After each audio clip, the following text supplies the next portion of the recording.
peringatan Hari Buruh Internasional digelar serentak di seluruh Indonesia. Selain aksi ke jalan, peringatan May Day dilakukan buruh dengan cara berbeda.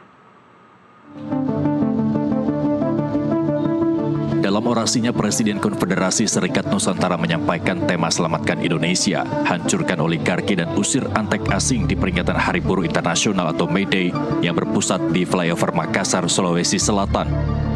KSN juga mengeluarkan beberapa tuntutan dalam aksinya, diantaranya nasionalisasi aset strategis dan tolak intervensi asing, mengesahkan Undang-Undang Ketenagakerjaan, tetapkan regulasi pekerja transportasi online, kedaulatan pangan dan reforma agraria, mengesahkan Undang-Undang Masyarakat Adat, serta beberapa tuntutan lainnya.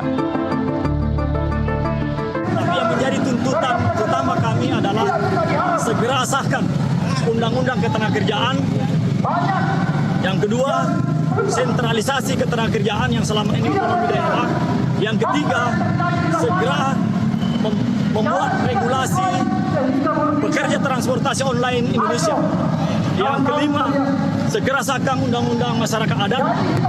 Yang berikutnya adalah pemerintah harus memastikan kepentingan petani dan nelayan Indonesia, termasuk bagaimana menjamin kesetaraan gender dan perempuan kita di Indonesia. Selain di flyover, aksi massa juga berlangsung di beberapa lokasi seperti Simpang 5 Bandara, Balai Kota Makassar, Kejaksaan Tinggi Sulsel, dan beberapa titik lainnya. Suasana peringatan May Day di Provinsi Bengkulu tahun ini terlihat berbeda. Tidak ada long march atau aksi turun ke jalan. Ratusan buruh dan pekerja justru memilih mengisi Hari Buruh dengan kegiatan yang lebih positif, mulai dari jalan santai hingga bakti sosial dan bakti kesehatan. Kegiatan ini diinisiasi oleh Polda Bengkulu dan digelar di lapangan golf Bengkulu.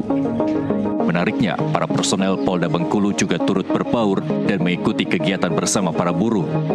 Kapolda Bengkulu Irjen Pol Mardiono menyebut peringatan May Day tidak harus selalu diisi dengan aksi unjuk rasa. Menurutnya, kegiatan positif seperti ini juga bisa menjadi sarana menyampaikan aspirasi dengan cara yang lebih damai dan konstruktif.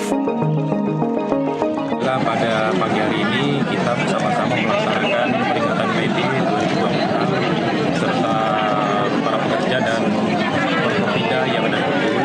Kita laksanakan tidak harus melalui unjuk rasa, tapi penyampaian bisa melalui kegiatan-kegiatan yang seperti positif, yang penting bermanfaat bagi masyarakat, terutama tadi kegiatan bakti sosial, sunat masal, donor darah, kemudian pembagian sembako, dan kemudian kegiatan jalan sehat yang sudah kita laksanakan dari pagi.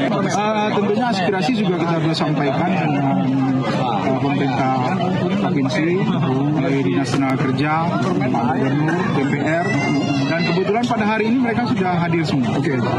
Dan tentunya kita komunikasi tidak harus dengan aksi. Artinya kalau sudah difasilitasi oleh pihak kepolisian seperti ini, ya alhamdulillah kita merasa dekat gitu dengan elemen pemerintah. Dengan konsep yang berbeda ini, peringatan Hari Buruh di Bengkulu diharapkan tetap menjadi momen penyampaian aspirasi.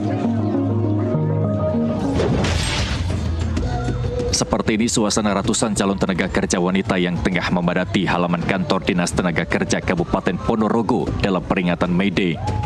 Dalam kegiatan tersebut, Pemkab Ponorogo membagikan ratusan bingkisan yang langsung diserbu para calon TKW yang mayoritas akan bekerja di luar negeri, seperti Hong Kong, Taiwan, dan negara lainnya. Antusiasme terlihat saat para peserta saling berebut bingkisan, namun tetap dalam suasana keakraban dan kebersamaan, menandai semangat buruh yang solid. Kemana? Ini keberangkatan pertama atau yang ke berapa? Yang kedua kali. Kenapa memilih Hong Kong lagi? Kenapa, Mbak? Karena gimana ya?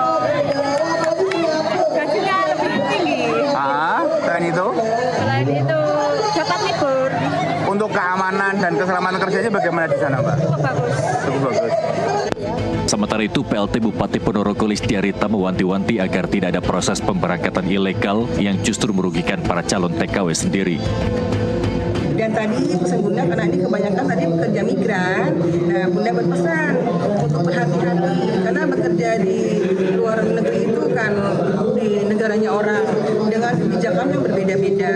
Jadi harapan saya pesan dengan para pengusaha juga untuk memberi pelatihan semaksimal mungkin. Nah jadi saya kalau bisa semua harus legal kalau namanya berangkat ke luar negeri. Kabupaten Ponorogo selama ini dikenal sebagai salah satu daerah pengirim pekerja migran terbesar di Jawa Timur yang turut menopang perekonomian masyarakat melalui remitansi dari luar negeri. Tim jurnalis NTV melaporkan.